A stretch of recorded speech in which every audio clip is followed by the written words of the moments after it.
Boa tarde, tudo bem, pessoal? Bom, é um prazer estar aqui com vocês novamente para mais um podcast com o Grupo GEPA. Então, quero agradecer a presença da Desirê, da Marilda, do Caio. E hoje a proposta é que a gente possa falar um pouquinho sobre a terceirização dos cuidados, desde da maternidade, do início da vida, até mesmo na terceira idade.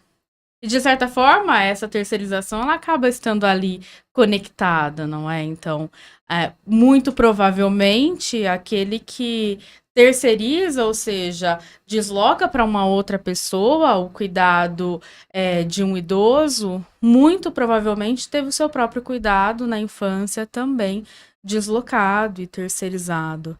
Então, essa é uma reflexão muito importante para nós pensarmos, principalmente hoje em dia também, um dia moderno, de muita correria, de muita perspectiva assim de trabalhos intensos, né? Então se trabalha muito para se ter coisas, o material e o mais importante, muitas vezes acaba deixando nas mãos dos outros. Não querendo dizer também que o cuidado de uma outra pessoa é ruim. Em vários momentos, se tiver amor e acolhimento, é até bem-vindo caso a gente esteja falando de uma ausência ali dos biológicos ou daquele que está no papel de desempenhar o cuidado. Sim. Eu gostaria da gente começar essa reflexão a partir daí. Gostaria de agradecer a você a oportunidade de estar com vocês, né? E é muito bom sempre estar reunido e poder pensar nesse aspecto, né? Desde a infância até a terceira idade, né? E o meio também. Como é que a gente está se cuidando?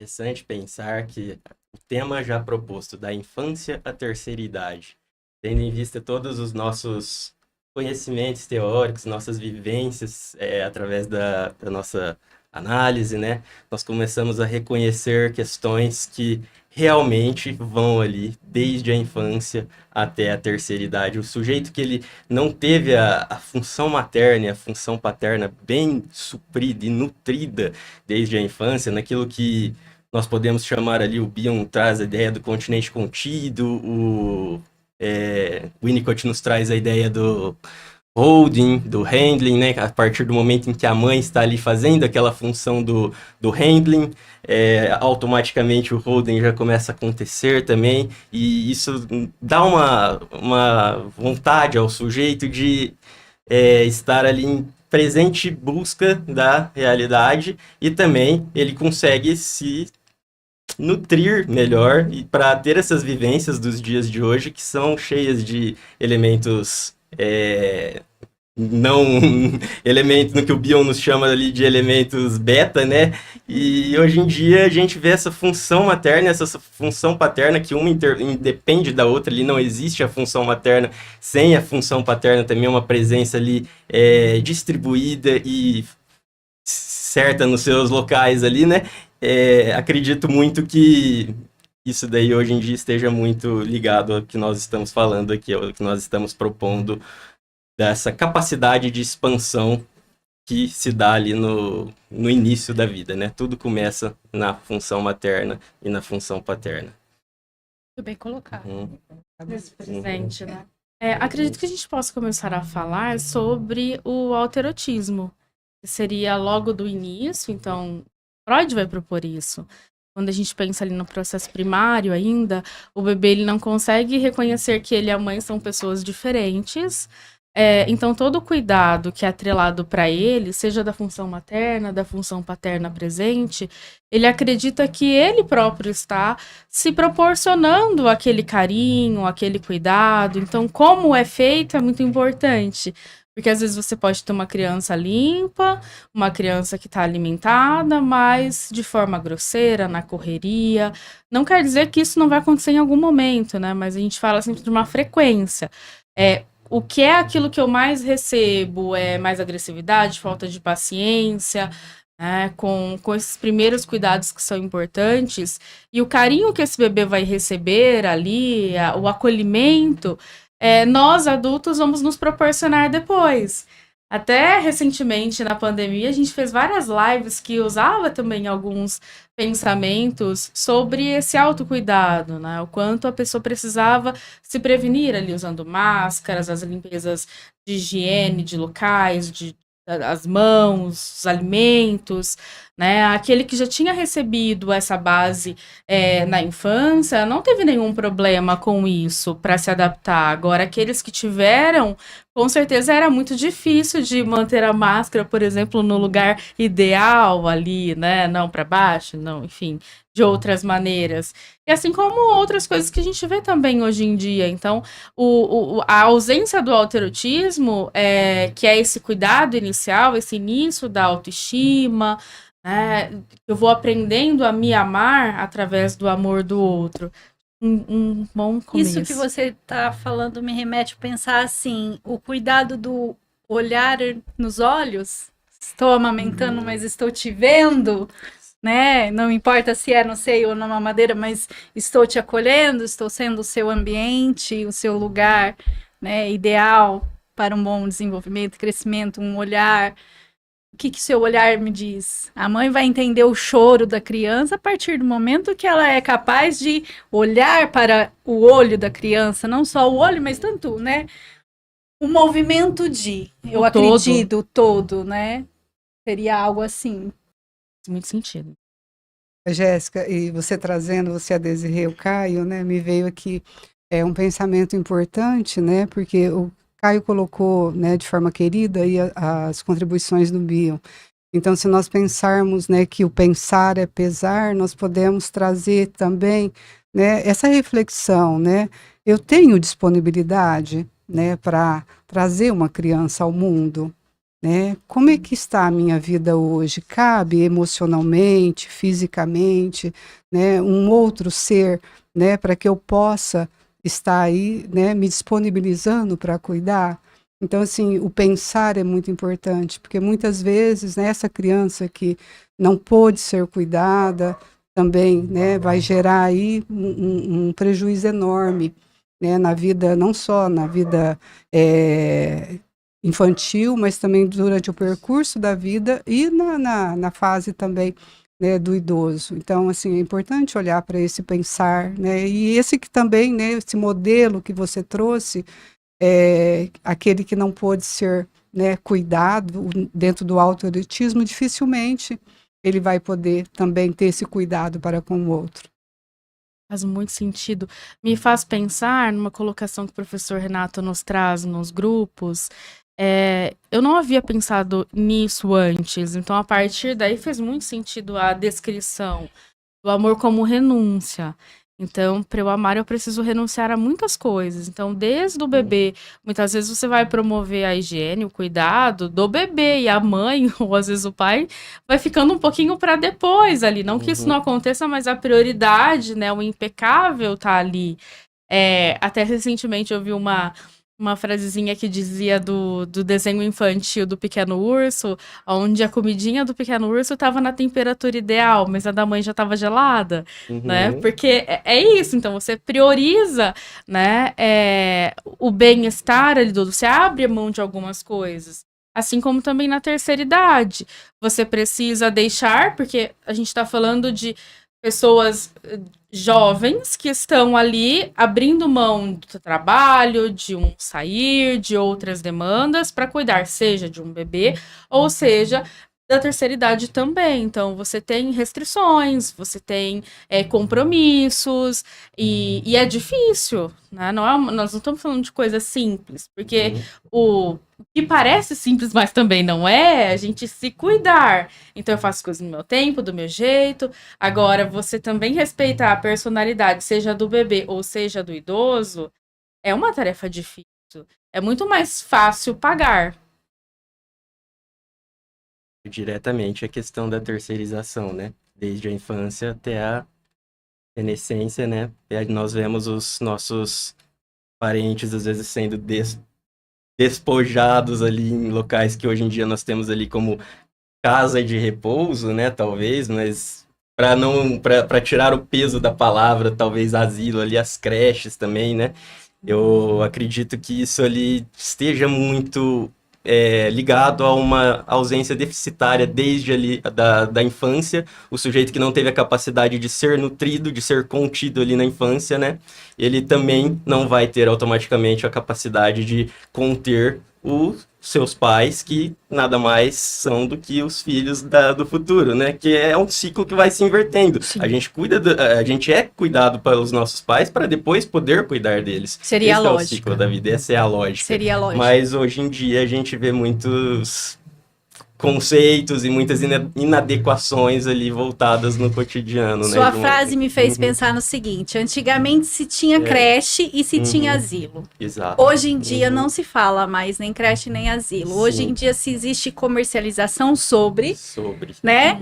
Porque a sociedade quer que seja criado, né, padrões de ganho, Sim. né? Então, com isso, temos escolas para bebês, né? E casas de repouso, hotel para a terceira idade, né? A gente pode até falar hotel para pet também, porque Exato, também está tendo muito... Também É está interessante, tendo até né? isso, né? Até isso. Mas o mais interessante é ver o quanto cresceu em questão fisicamente de casas de repouso para a terceira idade, né?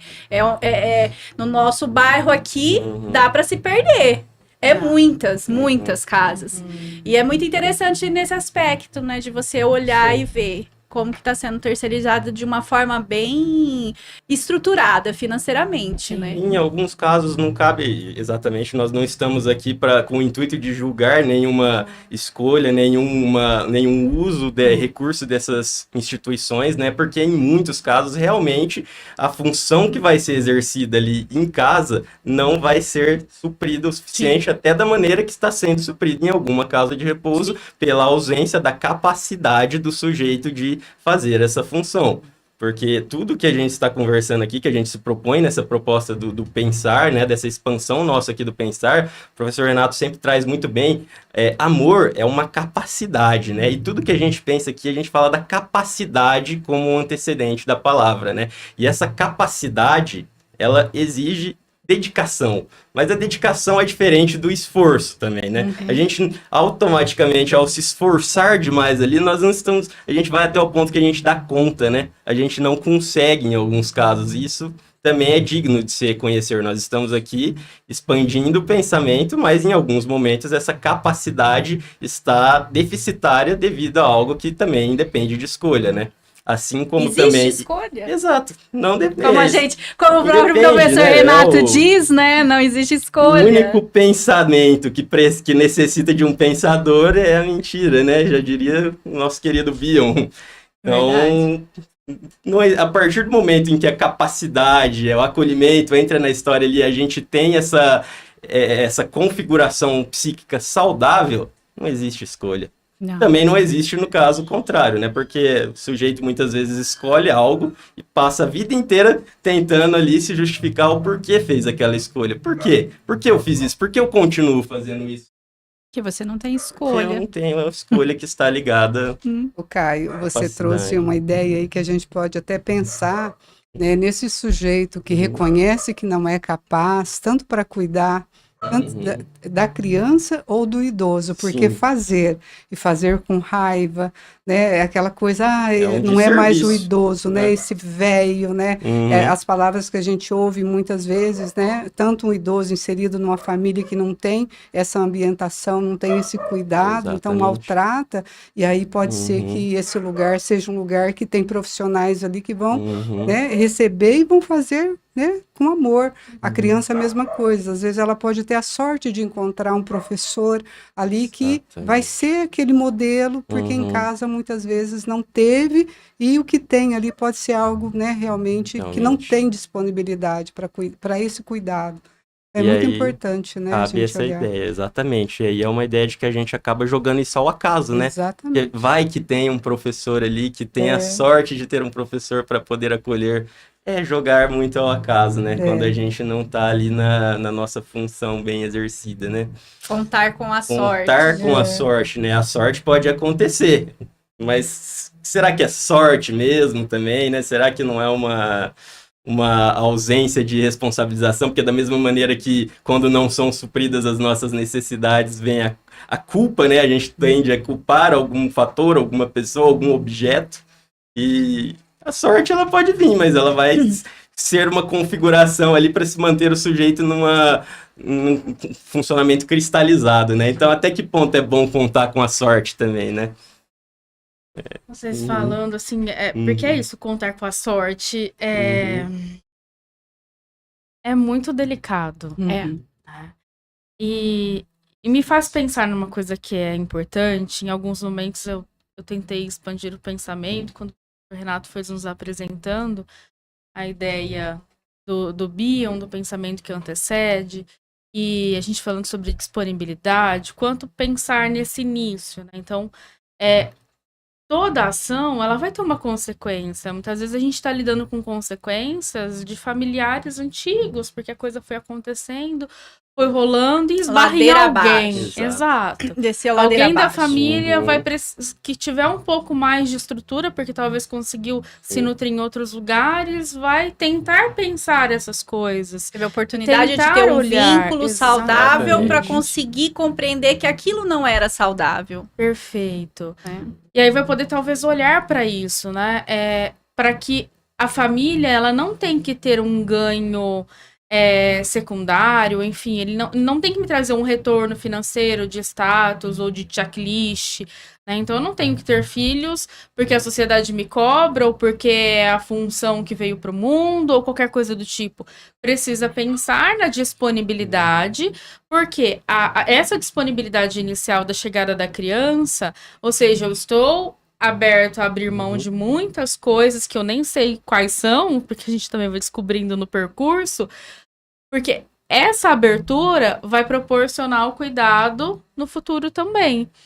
Mas recentemente eu vi uma entrevista em que uma pessoa em específico, uma mulher descrevia que não tinha tido filhos porque ela não queria realmente essa responsabilidade.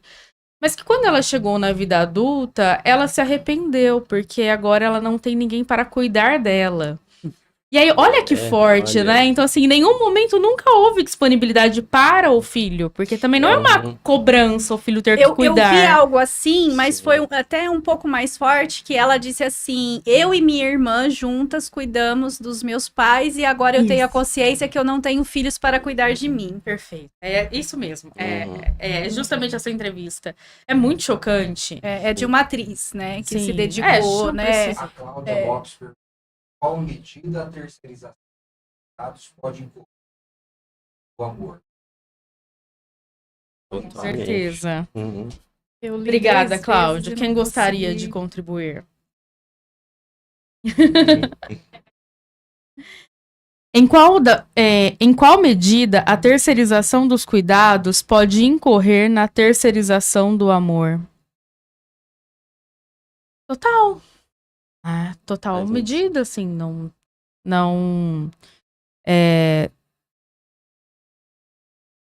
a partir do momento que me parece vantajoso não estar ali, já está interligado ao amor, porque eu vou trazer um pouco mais pessoal, assim, a questão, porque tá um pouco fresco aqui, dos cuidados com o meu bebê. Então, no momento em que você...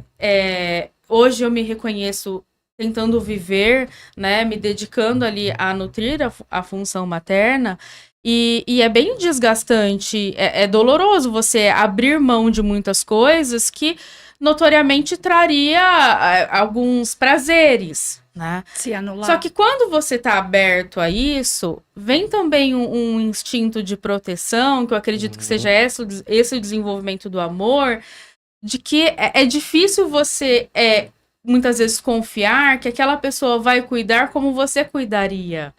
Então, para mim, isso teve um peso muito grande, né? Eu acredito que partindo desse olhar, assim, eu já vi outras pessoas dizendo, mas trocar uma fralda tá tudo bem, né? Que eu vou ter ali com a criança no momento da troca da fralda? Deixa a babá trocar, deixa outra pessoa trocar. Você falando isso me fez pensar uma frase que eu ouvi assim, né? exatamente sobre isso, limpar, né? Não Sim. importa se seja uma criança ou um idoso. Exato. Como que a gente vai limpar?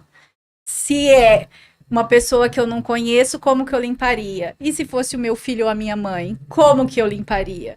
Qual é a Justamente o amor, diferença? Uhum. Né? O amor. Então, tipo assim, se existe esse amor, se criou esse vínculo, com certeza eu vou limpar melhor nele do que em mim. Porque eu posso me anular, mas eu não vou deixar de fazer por ele. A função materna, ela é basal, né? E o amor não existe sem uma função materna bem exercida.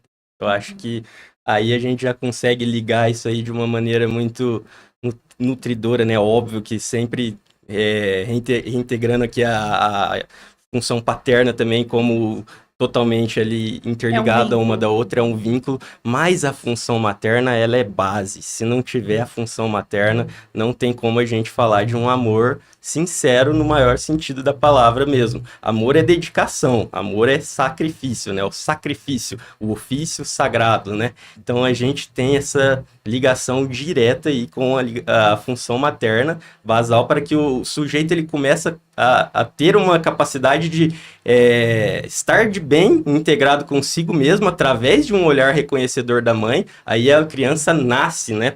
A partir desse olhar reconhecedor da mãe e consegue reconhecer a si próprio. Aí sim ela vai estar apta à capacidade de se doar ao próximo, de se amar, porque ela teve essa função bem nutrida enquanto criança, né? E a função paterna também já entra ali mais voltado ali para uma questão de o sujeito confiar em si mesmo, né? O sujeito ter uma questão da provisão, o sujeito ter uma questão da auto-independência, mas a função materna é a base ali para que se permeie um amor saudável. Eu penso dessa maneira, né? Muito bacana, Caio, a colocação. A função paterna, ela tem uma importância tão grande no ambiente da função materna.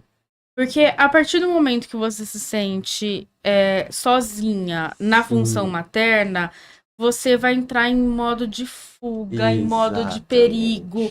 E sabendo que tem alguém ali que você possa contar, às vezes vocês nem sabem trocar fralda, por exemplo, mas não vai dar certo. Vamos procurar aqui, vamos pedir para alguém. Mas só o fato de dizer, estamos juntos, a gente consegue, né? Isso já é a base importante para trazer segurança.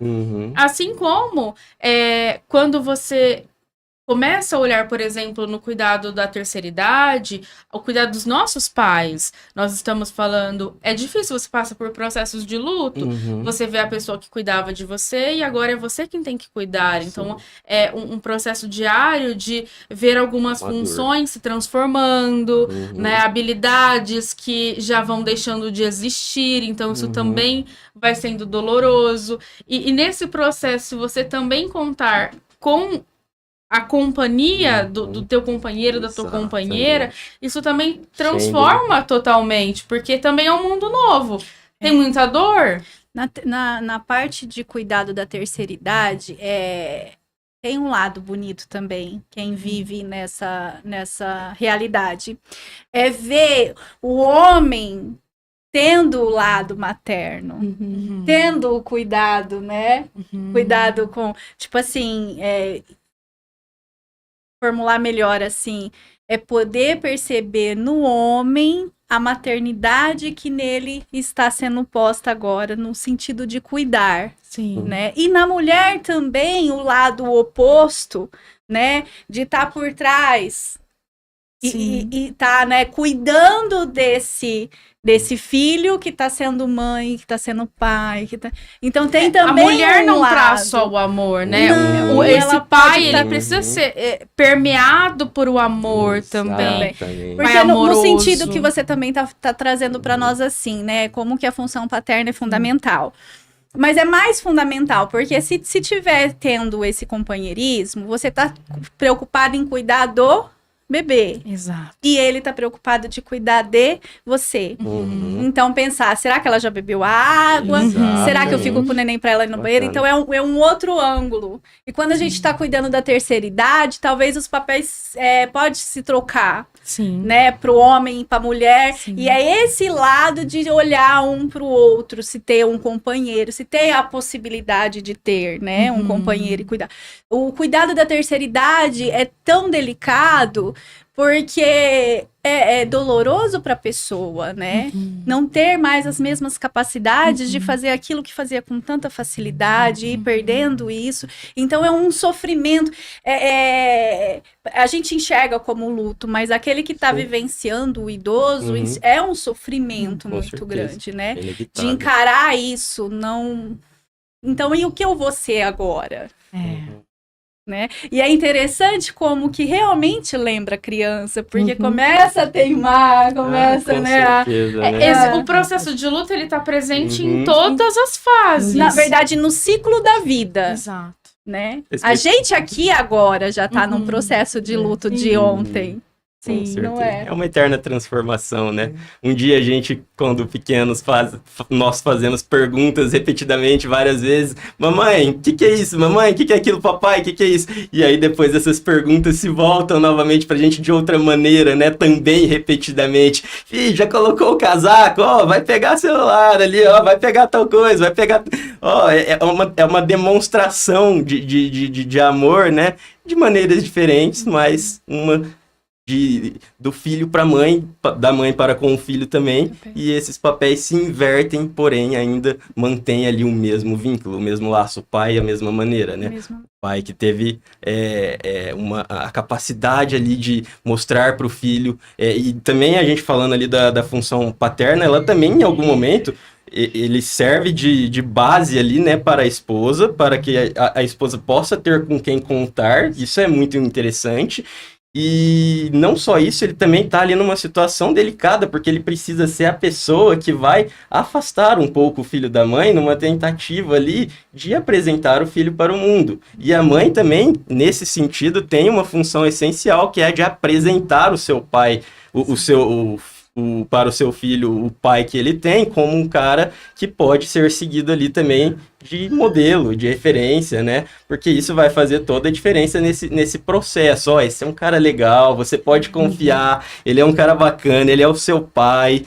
E a gente vê hoje em dia numa sociedade contemporânea cada vez menos isso acontecendo, né? Pais que se separam, isso tem um prejuízo gritante, ou pais que nunca chegaram a ter qualquer relação parecida com amor, só baseada no desejo, filhos que vêm aí por acidente, né? E aí é muito fácil uma mãe chegar e falar, ó, seu pai, ele nunca prestou, ele sempre foi isso, ele sempre foi aquilo. Quanto que a gente não vê isso? Uma mãe nessa disputa com o pai, e principalmente quando há casos de separação, e às vezes não necessariamente também, né, quando há um casamento que, se é que dá para chamar de casamento ali só de sintomas, né, o que a gente se configura num vínculo comensal ou num vínculo parasítico, mas o quanto é um vínculo tóxico acima de tudo, né, e como que isso vai influenciar na capacidade da criança de estar de bem consigo mesma, ali, de confiar em si mesmo, se ela cresceu escutando que o pai dela foi isso, foi aquilo, não vou usar palavras aqui para também não baixar o calão, mas aí fica um pouco difícil da criança se nortear. E essa sociedade de hoje está configurada cada vez menos como a ausência da função materna e uma supremacia da função materna muito voltada mais para o empoderamento, que na verdade só empobrece a questão principal, que é o desenvolvimento saudável da criança, do ser humano. A verdade é que o ataque para o homem hoje em dia é muito grande, né? Para o casamento, para uma família e tudo mais. É uma transformação muito triste isso, né? Porque é o olhar da mãe que vai trazer para a criança tudo. E no que você falou, e lembrando as palavras da Marilda no começo, sobre o pensamento antes, né? Como foi pensado, se foi. Hoje em dia não é pensado antes, né? Acontece depois que vem, mas vem o pensamento da frase do professor Renato dizendo, né? Que toda criança, o maior desejo da criança é ser desejada. Então não é só da criança, é do ser humano, primeiro e né? o maior desejo, né? Ser desejado. E se a criança não foi desejada, ela vai ter uma tendência a ser um ser desejante ou desejado pelo outro também o tempo todo. Isso pode se vir aí e transformar numa compulsão também, né? E aí, se a gente pega num vínculo que Sim. falta a parte paterna, né? A função Sim. paterna, melhor Uhum. colocado. Então, você imagina o estrago que já... A gente não imagina, a gente está vivendo o estrago na Tragédia sociedade de anunciada. atual, né? Então, é esse negócio. O quanto que a sociedade hoje, por desejar ser desejada, se coloca em risco, se coloca em perigo, se Terceiriza. terceiriza. Muito triste. Desculpa, gente. Então, tipo assim, coloca a criança em cuidados, né, para outras pessoas, sem saber se aquelas pessoas têm o mínimo necessário para cuidar. Uhum. É esse que é o perigo da questão. Porque, assim, hoje em dia a gente vê muita casa de idoso, né? Tem críticas de todas as formas, né? Mas existem pessoas que não têm escolha, não teve família, não teve filhos, né? E às vezes a gente percebe que cada caso é um caso, mas tem muitas funções de cuidado. Uhum. De alimentação, às vezes começa a ficar acamado, não consegue ir num banheiro, não consegue fazer as coisas. Então, é uma dificuldade muito grande e um perigo maior ainda. Então, tudo na vida tem os dois lados, né? Com certeza. Não dá mais para culpar, não existe culpa de ninguém, né? Existe ser capaz de se responsabilizar e conseguir isso. E ainda, desculpa, pode falar, Jéssica. Ainda voltando na pergunta da Cláudia, eu acho interessante nós pensarmos na questão do desapego, né? Por que o desapego? Às vezes a criança ali, ela vai contar, né, como os colegas colocou, a Desirê falou, né, ter modelos de vínculo saudável, ela pode não contar com esse ambiente, com essa mãe, ou com esse pai, ou com essas funções. Mas, em contrapartida, ela pode encontrar ali alguém que nutre de uma maneira possível, né, a quantidade, quanto de amor necessário, condições mínimas necessárias para que essa criança possa ter esperança, né, e crescer, e um dia, né, a Jéssica até colocou, essa pessoa buscar uma ajuda, aí entra a nossa função, para que ela possa, inclusive, ser capaz de cuidar daqueles que nunca foram capazes de cuidar dela, né, desse sujeito.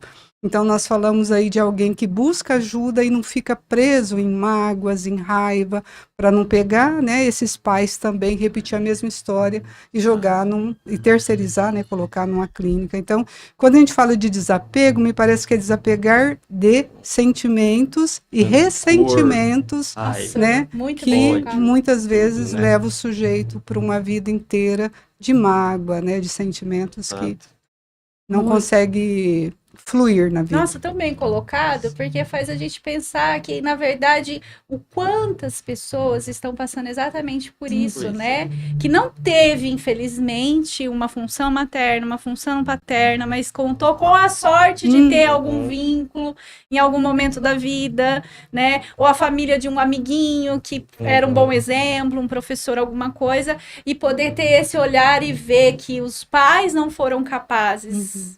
Mas que se responsabiliza e não, agora eu vou. Existe outra possibilidade. Existe outra né? possibilidade Não precisa de continuar assim. e eu posso mudar essa história e transformar e a partir de agora cuidar da forma como eu gostaria de ser cuidada e sei que eles não podem, não puderam fazer, mas agora eu posso fazer por eles. Minha Posso me nutrir responsabilização. em outro lugar, exatamente. É lindo isso. O professor né? Renato contribuiu aqui com uma pergunta que se conecta muito a isso, que ele coloca assim, amor busca recompensas, e entra muito nesse lugar que a Marilda trouxe, poder cuidar de alguém que não pôde cuidar de mim. Poder amar sem esperar algo em troca, porque na verdade o amor é isso. E entra num ponto que em várias vezes também no GEPA ele nos traz essa reflexão sobre o outro ser necessário.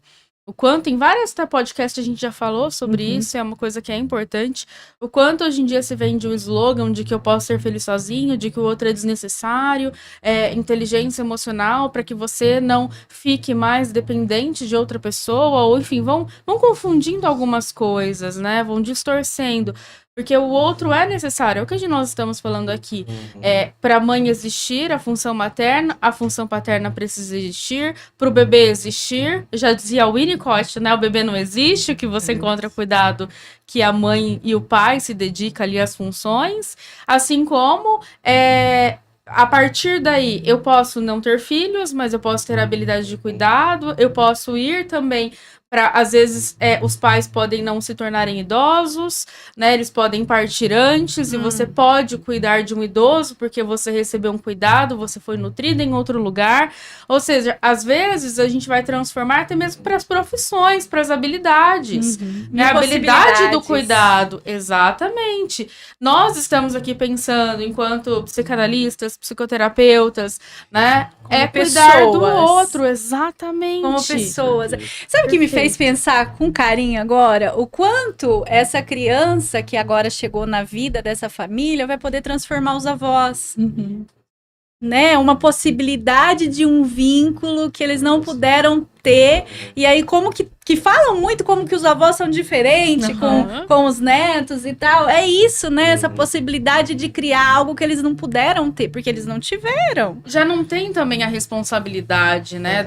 Da questão dos limites, da educação, já tá ali mais para curtir, é um outro momento da vida, e aí pode ver com outros olhos, não tão. E o quanto isso transforma a si. E mais ainda, né? O quanto uma mulher que não pôde ser mãe, ela se torna mãe em vários aspectos, né? De não uma precisa vida. Ser biológico. Não é? Exato. Quem é que não vai chegar um momento que todo mundo, Deus queira que possa acontecer isso, de você se tornar mãe da sua mãe. Quem puder ter isso, vão se inverter, né? E é um ciclo, né? A Marilda falando nos lembrando, nos recordando da prática do desapego, né? O tanto que é importante a gente pensar nessa perspectiva, a renúncia, né? E se a gente não tem a menor condição e a menor capacidade de exercer essa renúncia, esse desapego, essa dedicação, esse sacrifício que envolve tudo na função materna, no ato de colocar uma criança no mundo, é muito importante que a gente possa, ao menos, refletir e pensar sobre o desejo de se ter um filho. Esse desejo é meu, porém, esse desejo é um desejo, é uma vontade, né? Nós estamos ali tanto nessa perspectiva da diferenciação. Desejo como ilusão. Desejo como ilusão, porque, como a gente sabe, o pensamento ele antecede o pensador. Então, antes da criança nascer, ela já é um pensamento. Então, ela já existe ali, né? Pelo menos na expectativa ou ali na configuração que se estrutura o ambiente em que os pais vivem e estão entrelaçados. Então, será que não é uma renúncia, pelo menos nessa questão de adiar as vontades, ou pelo menos renunciar mesmo ao desejo de ter um filho, porque a gente vê isso muito, eu quero ser mãe, eu vou fazer de tudo, eu vou fazer, se eu não consigo, eu vou fazer inseminação artificial, eu vou adotar, mas simplesmente ali não criticando a prática do adoção, não, perdão, galera, mas que eu amo muito, inclusive, acho muito importante, muito válido, porém, como que a gente vai colocar uma criança ou se dispor a ter essa função materna e função paterna se a gente não tem a capacidade de reconhecer que no momento talvez não é possível. Não é capaz. Não é capaz. Se então, não tem aquele a capacidade sonho, de amar, exatamente. A adoção não vai trazer isso. O sonho de ser mãe ou o sonho de ser pai, ele pode ser realizado de tal maneira a ser adiada essa vontade e talvez renunciar de vez, porque não é possível eu colocar uma criança no mundo só pela minha vontade, desconsiderando as consequências que a criança vai sofrer, que se tiver ali num ambiente desestruturado, é melhor que a gente pense a respeito disso. Eu não estou querendo aqui dizer que a gente deva deixar de ter filhos dessa maneira, mas é melhor que a gente pense, né?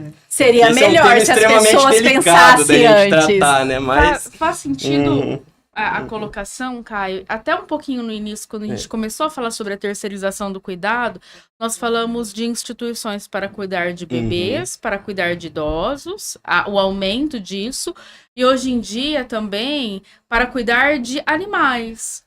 Porque estamos numa era onde a gente tem mais filhotinhos de animaizinhos, né, domésticos, do que pensando realmente em vidas. Mas o quanto essa incapacidade de amar faz com que eu também precisa, de certa forma, terceirizar esse cuidado que eu achei que eu poderia ter. Então agora a gente tá em creche para cachorro. Pois é. E Né? aí os Então, valores se assim, invertem tanto, né? Eu precisava talvez exercer um instinto materno e aí eu precisei de um filhote. Porque aí eu ia cuidar de um bebezinho. Uhum. Um pensamento Sim. viajante agora, né? Mas Pensamento daí o primitivo. cachorrinho começou a crescer, não conseguia adestrar, vou usar um cachorrinho como Sim. modelo. Não conseguia adestrar, doei. Vou pegar outro, né? Ou não deu, então agora eu vou pra creche. Aí ele vai socializar com outros cachorros, eu não preciso ter que lidar de que um animal precisa de certas atenções. Exatamente. Né? Aí a gente Tanto tem um Instagram quanto- pro cachorro agora, né? Pra postar a vida diária do pet, porque esse desejo ali, né? Precisa ser nutrido, vivido, pelo menos, nem que eu tenha filhos cachorros, né? Nem que... Perfeito. É interessante a E gente aí, pensar isso. E aí os usa. valores vão sendo confundidos até nisso, né? A gente humaniza os animais, né? Distorcidos, né? A gente humaniza os animais e às vezes animaliza os seres humanos, né? Faz muito sentido. A Amanda Carvalho contribuiu aqui, também faz muito sentido no que a gente tem dito agora. E no do cuidado com o outro, tem outra questão além do não fazer, que é ter que fazer. Não tem amor, ibera crueldade. Exatamente. Muito obrigada, Amanda, pela contribuição. Porque é isso, já era Kant que diz, né? Verdade sem amor é crueldade. Então, cuidado, eu não Verdade. sou obrigado a fazer, eu vou fazer porque eu estou disponível a fazer, né? Verdade, Aí já é outra Já coisa. é outra verdade coisa. sem amor é crueldade. Obrigada. Aí entra a questão do esforço, né? Que nos difere da dedicação, do sacrifício, né? Quando a gente precisa se esforçar muito é que não está sendo verdadeiro. Quando a gente está envolvido num projeto que é real ou que seja lá numa relação com qualquer aspecto da vida e se for real, anula a gente pro não se outro. esforça para nada, a gente se dedica, mas a gente faz isso de uma maneira genuína, sem esforços, porque é real. Porque eu me dou, porque eu amo. E ninguém é nada sem o outro, né? A gente Você tem se uma ilusão de responsabiliza. ser feliz sozinho. É uma falácia, né? Que me desculpe o Schopenhauer, mas... Exatamente. Você se responsabiliza pelo que precisa ser feito. Existe vou colocar um preço a ser pago no sentido de coisas que a gente vai abrir mão, benefícios que a gente também vai ter no sentido de conquistas, de prazeres que nós vamos viver. Só que quando eu estou me responsabilizando pela disponibilidade, aí então eu não vou deslocar para o outro. Ah, o filho é teu, não foi você quem quis. O teu presente tá precisando de não sei o quê. Já vi algumas piadinhas assim, né? Ou a mesma aquela ideia de que, eu não pedi para nascer, então eu não tenho que cuidar de ninguém.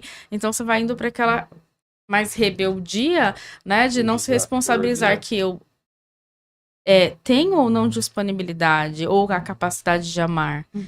E aí, é claro que a gente não tá falando aqui com o intuito de gerar culpa, de fazer as pessoas se sentirem mal, porque às vezes não conseguiram providenciar um cuidado, realizar ali. A ideia é que a gente possa refletir a questão dos impactos que se tem. E o quanto também a análise é um lugar onde eu possa levar essas dores, transformar, pensar de maneira diferente. É um refúgio. Exatamente. Se sentir acolhido, espera-se que seja, então, esse lugar, né?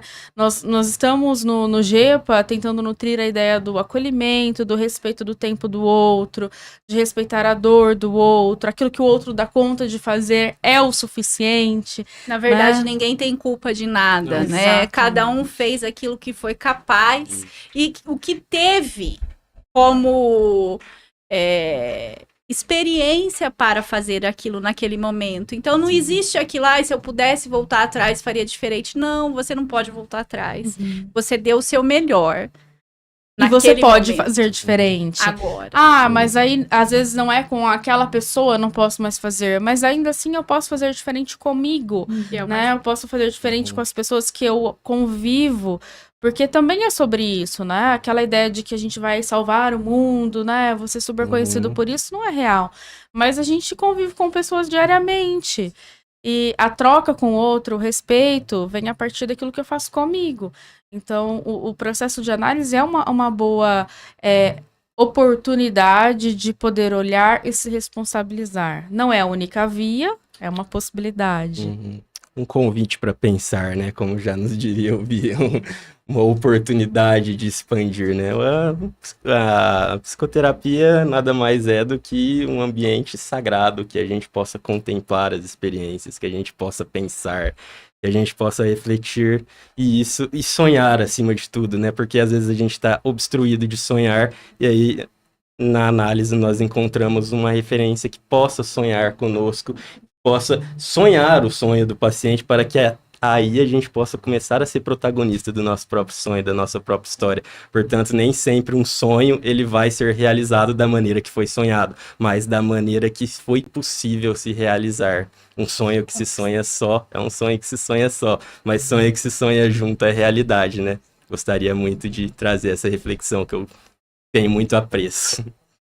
Muito bacana. É o único sentimento que nos tira a Uhum. culpa é a Com responsabilização, certeza. né? Então podemos sim fazer reparações em vida, né? E essas reparações elas podem ser feitas a partir do momento que eu passo a caminhar, né? Porque se nós estamos falando aí o tempo todo de desapego, né? Sim. Desse cuidado, dessas responsabilizações, me vem aqui a esperança. A esperança não é você sentar e esperar agora, não. É o caminhar, né? O caminho se Uhum. faz caminhando e o milagre acontece no caminho. A tolerância, né? Exatamente. Esperança, tolerância. Gosto muito, sempre trouxe da última vez, mas acho muito pertinente trazer aquela metáfora da vela. Quando acaba a energia na Aham. nossa casa, a gente fica no escuro. A vela que a gente usa para se nortear seria análogo ao processo terapêutico, né?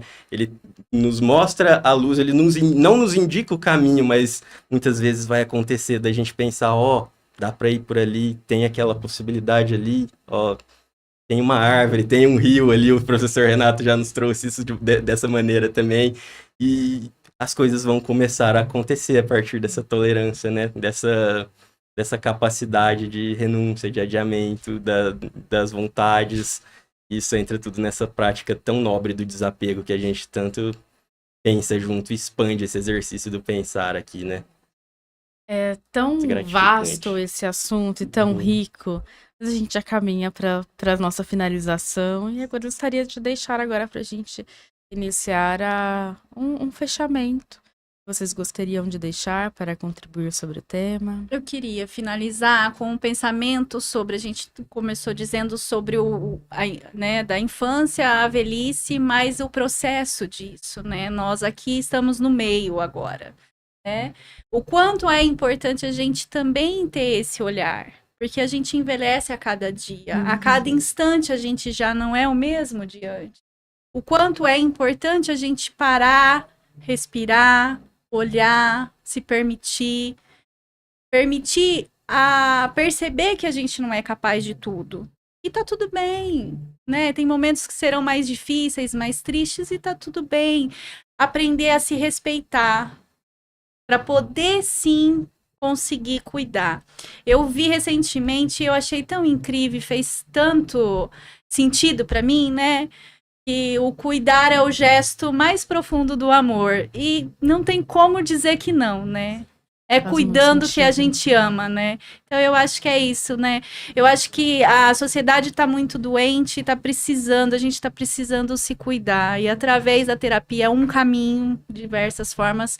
E aqui no GEPA tem tantos profissionais excelentes que pode estar dando um norte para aquele que está precisando no momento se cuidar, se olhar e se permitir viver o luto, a tristeza, se permitir também viver as alegrias da vida.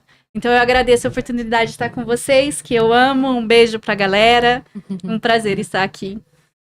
Quero agradecer mais uma vez a oportunidade, né, de estar aqui com vocês e pensar sobre esse assunto com muito carinho, né? Quem está nos ouvindo ou quem vai nos ouvir, vai ficar aí a gravação.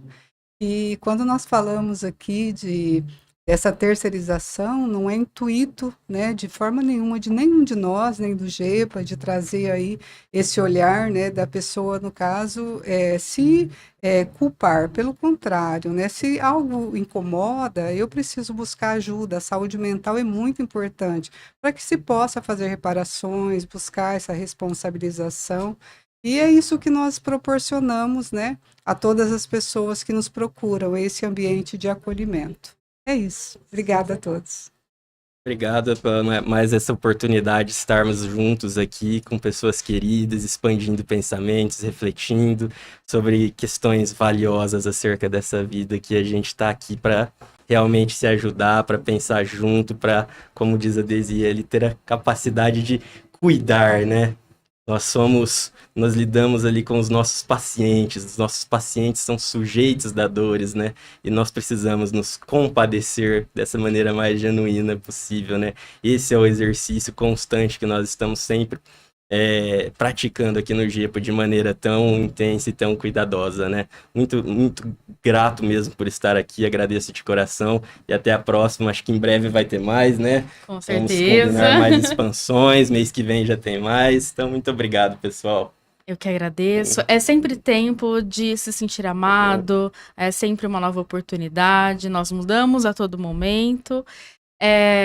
E, claro, não é porque uma experiência não foi bem sucedida que outra não pode ser bem sucedida. Existe sempre essa possibilidade, seja em relações e também no processo analítico. Encontrar um analista, como já falamos outras vezes, requer paciência também, que você possa se sentir à vontade na conexão. Então, vocês podem também procurar por profissionais no GEPA, nós temos o site, nós temos o Instagram. Abaixo desse vídeo, nós temos o Instagram do GEPA, onde vocês vão acompanhar vários movimentos. No sábado que vem, nós temos curso também do último livro que foi escrito. E no dia 19, no outro sábado, nós temos o lançamento do livro do professor Renato. E deixo todos os convites e vocês podem acompanhar as publicações ali pelo Instagram do GEPA, que é Grupo GEPA, e também pelo YouTube, pelo canal, que é GEPA Psicanálise, também está abaixo do vídeo. Foi um prazer estar com vocês e a gente se vê numa próxima. Um beijo, uma boa tarde e fiquem com Deus. Tchau, tchau.